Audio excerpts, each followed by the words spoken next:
Hello and welcome to this video on how to use the free Ωnyx software for estimating structural equation models. My name is Geiser, I'm an instructor with QuantFish. In this video I want to show you how you can use a free software program that allows you to estimate confirmatory factor models and structural equation models simply based on drawing a path diagram. And so that is the Ωnyx software that I want to show you here today. Where can you find it? When you go online and you type in onyx-sem.com, you will find this website where you can download Ωnyx and also find documentation and other support related to the software. So after you download Ωnyx, you can then open it on your computer and I'll show you what that looks like.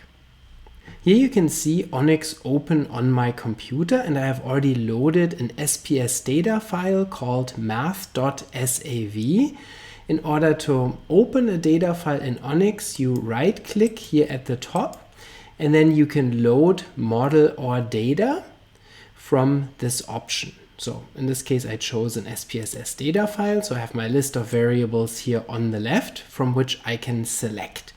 Now, how can you generate a model or a path diagram in Ωnyx? You right click here in the middle somewhere, and then you can go to create new model. And you can either do an empty model or you can use one that's already a little bit pre-specified to make your life a little bit easier. So for example, you could generate a new latent growth curve model if you had longitudinal data and you wanted to estimate a growth curve model, and then the growth factors and a lot of the default parameter specifications with growth models would already be provided.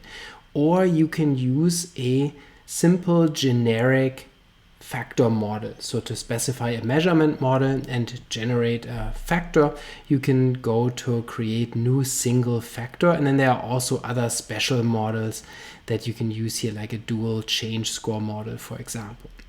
So I'm going to go with the option create new single factor model to get my structural equation model started. And so when you click on that, you can see that now you can first of all specify the number of observed variables that you're going to use. And so my factor is going to have 4 indicator variables or observed variables.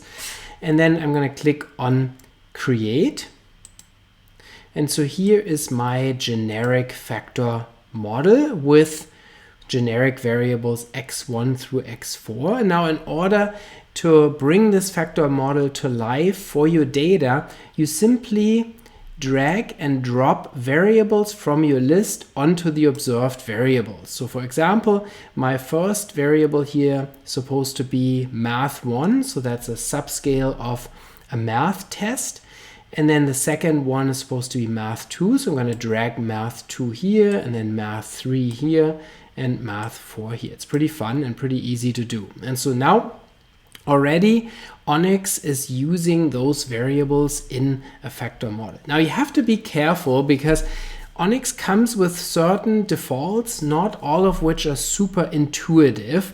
And so that is, for example, it includes a mean structure by default, but also a mean structure that is fairly restricted. So you can see this here from the fact that there's a constant of 1 that sends a mean mu to our factor.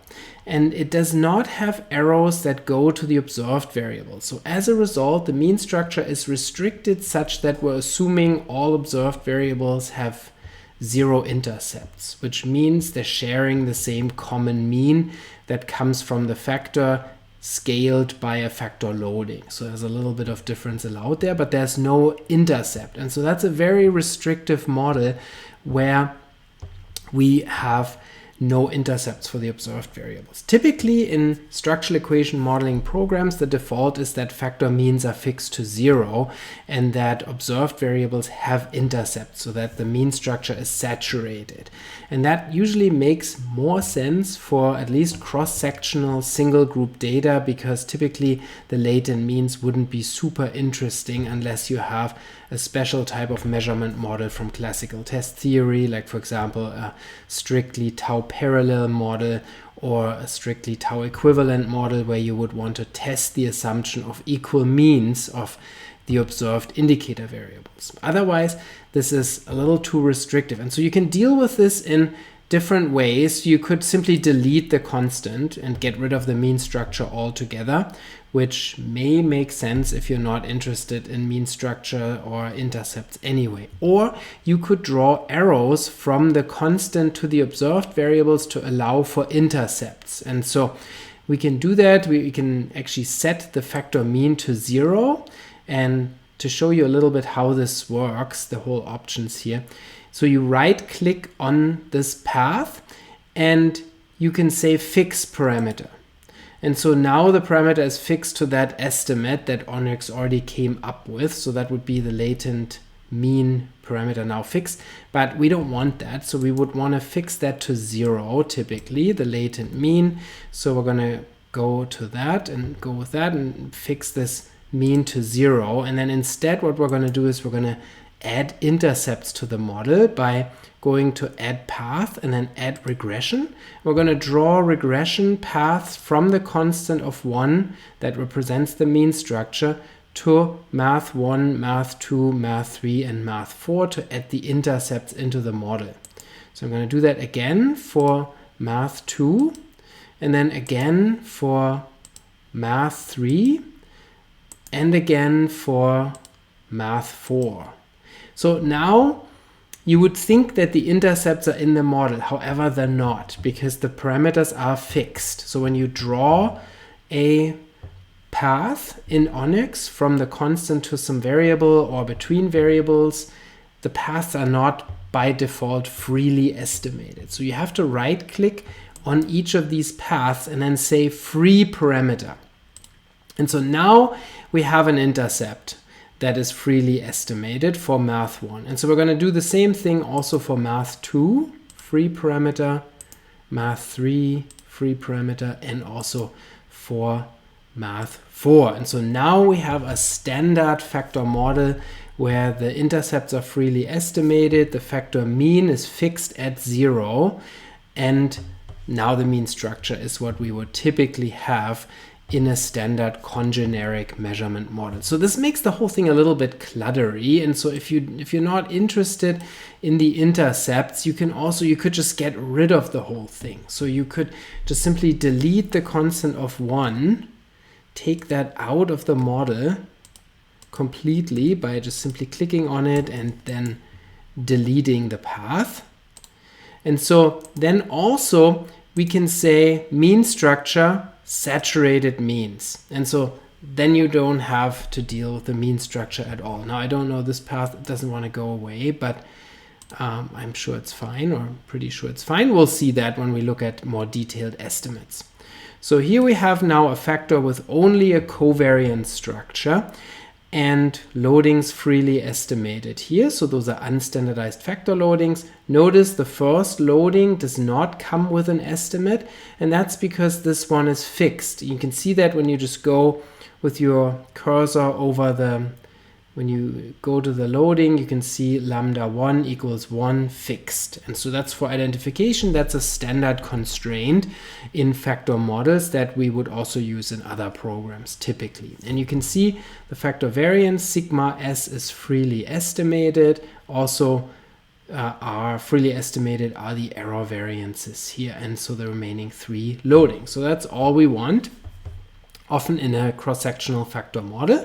So that looks good. Now, where can we find additional parameter estimates for this model other than just those unstandardized estimates?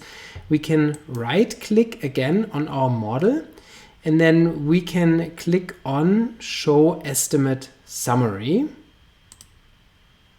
So now here you can find a summary, first of all, of the observed variables with a bunch of descriptive statistics, including minimum, quartiles, median, mean, standard deviation, also maximum, and the sample size. So that's useful as a summary for the observed variables. And then next are parameter estimates. The lambdas are the 3 freely estimated factor loadings, which are given here with a standard error.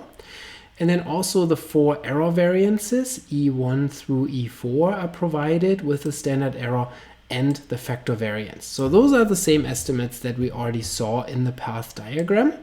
And so when you, I just want to move this a little bit to the side so that we can also see the path diagram. So now when we scroll down, we can see a summary of the model. So observed statistics, 10, estimated parameters 8. So with observed statistics, what is meant here are the variances and covariances and means that are in the model, or in this case actually only the, since we dropped the mean structure, it's only the 6 covariances and the 4 variances. If we had kept the mean structure, then we would have 14 observed statistics. We estimate 8 parameters, 3 loadings, a factor variance, and 4 error variances, so that's correct. And then we have as number of observations 454, that's our sample size. We get -2 times the log likelihood. We get the log likelihood value as well. And we get our chi-square below here. So that's the chi-square test of model fit for our model, 8.415, 2 degrees of freedom. No p-value is given here, but I can tell you that this is statistically significant at the 0.05 level, so the model is actually rejected according to the chi-square.